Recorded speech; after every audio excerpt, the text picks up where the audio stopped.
Bom dia, iremos falar sobre a NR15 e o meu grupo é formado por Beatriz Oliveira, Danilo Araújo, Hugo Carvalho, Iranildo Silva, Irene Silva e Letícia Veríssimo.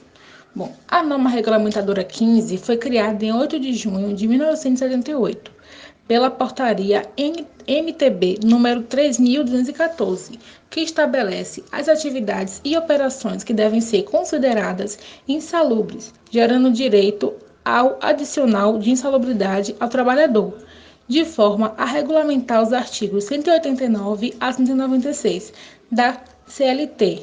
A NR15 é composta por 14 anexos que trata sobre a exposição dos trabalhadores. E agora a gente vai falar um pouco sobre cada um desses anexos. O principal objetivo da NR15 é fiscalizar e cuidar do local onde o trabalhador está, para que não tenha tantos perigos no trabalho, podendo interditar o local até que o problema tenha sido solucionado. Essa fiscalização é feita pelo Ministério do Trabalho. Em relação aos equipamentos de proteção individual, os EPIs e a hora extra que é proibida, é uma forma de reduzir os riscos. Além de se preocupar com a segurança, a NR15 também se preocupa com a produtividade, fazendo as duas caminharem uma ao lado da outra. Bom, vamos falar um pouco dos anexos da RN15. Eu vou começar pelas radiações ionizantes. Bom, a exposição a esses ruídos é comum no ramo da construção civil e dentre trabalhadores que lidam com máquinas e motores. Imagine, por exemplo, os ruídos emitidos por uma motosserra utilizada para o corte de uma madeira, por uma serra circular usada para cortar cerâmicas ou pelas turbinas de aviões. Bom, em relação aos trabalhadores próximos às pistas de aterrissagem também. Para esses ruídos, a R15 estabelece limites de tolerância, isto é, o tempo diário máximo que o trabalhador pode ficar exposto a cada nível de ruído, medido em decibéis. A exposição a esses ruídos em níveis ou por tempo superior aos limites tolerados dessa norma pode causar doenças ocupacionais, como a perda da audição. Agora eu vou falar um pouco também sobre o ruído de impacto, que é o anexo 2 da NR15. Segundo a ANR, o ruído de impacto é aquele que se dá em picos. Exemplos: aqueles podem ser disparados por armas de fogo, explosões e detonações. O nível de ruído específicos, medido em decibéis dB, é definido pela norma regulamentadora 15 como limite de tolerância. A explosão de trabalhadores sem proteção adequada a níveis de ruído de impacto superiores ao estabelecido caracteriza situações de risco grave e iminente.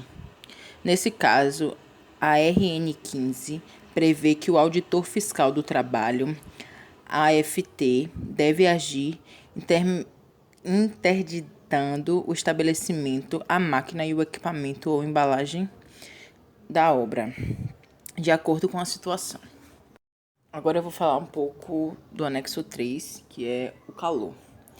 Bom, a exposição ao calor é comum entre trabalhadores do ramo da metalurgia ou que lidam com fornos industriais. Contudo, ultrapassados os níveis de segurança ou na ausência de equipamentos de proteção, a exposição ao calor pode provocar convulsões e taquicardíacas nos trabalhadores.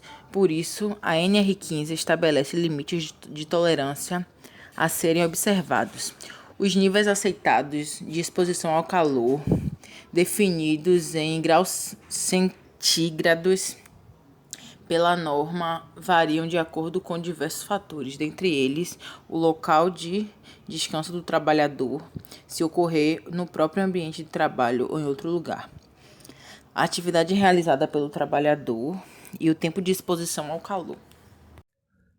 Anexo número 5. Radiações ionizantes. Nas atividades ou operações onde trabalhadores possam ser expostos a radiações ionizantes, os limites de tolerância, os princípios, as obrigações e controles básicos para a proteção do homem e do seu meio ambiente contra possíveis efeitos indevidos causados pela radiação ionizante são os constantes da norma 100 3.01 As diretrizes básicas de proteção radiológica.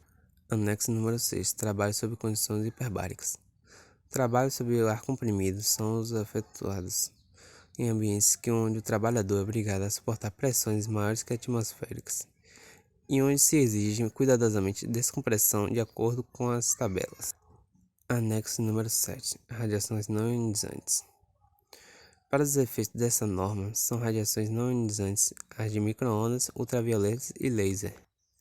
As operações ou atividades que expõem os trabalhadores a radiações não ionizantes sem a proteção adequada são consideradas insalubres, em decorrência de laudo de inspeção realizada no local de trabalho. As atividades ou operações que expõem os trabalhadores a radiações de luz negra, ultravioleta na faixa de 40 a 320 nanômetros não serão consideradas insalubres. Anexo 8 Vibração. Quem já usou uma furadeira sabe que ligando e operando-a sente vibração por todos os dedos, pela palma da mão e pelo braço. Do mesmo modo, equipamentos para perfuração utilizados na construção civil podem expor os trabalhadores a vibrações de mãos e braços. Tal exposição pode, contudo, ser mais ampla. Quem já viajou de ônibus para o interior ou sentiu turbulência durante um voo de avião, nosso corpo inteiro fica exposto à vibração pelo contato com o banco. Diante disso, a RN15 estabeleceu limite de exposição ocupacional diária à vibração, a ser aferido por inspeção. Ultrapassando esses níveis de segurança, de acordo com o laudo técnico comprobatório, o trabalhador terá direito ao adicional de insalubridade. Já o anexo 9, frio, define que a exposição do trabalhador ao frio em câmaras refrigéricas, por exemplo, sem a proteção correta, poderá ser considerada insalubre, a depender do laudo de inspeção realizada no local do trabalho. O anexo 10, umidade. As atividades executadas em locais alagados ou encharcados com umidade excessiva, capaz de produzir danos à saúde do trabalhador, também poderão ser considerados insalubres em decorrência de laudo de inspeção realizada no local do trabalho. Olá, me chamo Hugo e vim falar sobre os anexos 11, 12, 13 e 14, que se trata de insalubridade. O anexo 11, ele se trata de agentes químicos que têm sua tolerância, que normalmente podem ser medidos pode ser absorvido até pela pele.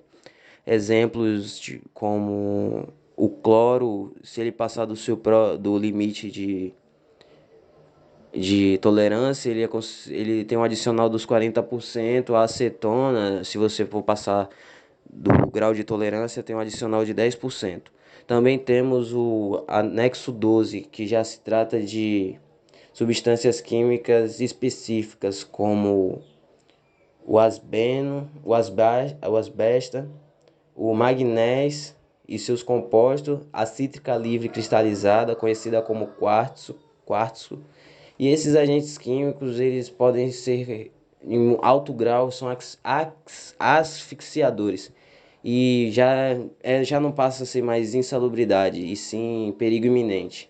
Também temos o anexo 13, que já trata de algumas substâncias químicas que, se já estiverem no ar, ela já é considerada atividade insalubre. Normalmente esses graus de insalubridade já são medidos pela fiscalização.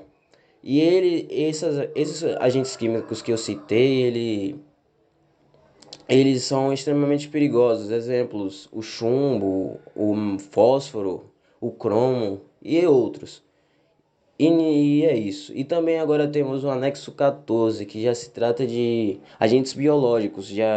Exemplos: os vírus. Se você estiver em um ambiente com uns pacientes, você já está sendo considerado uma atividade insalubre.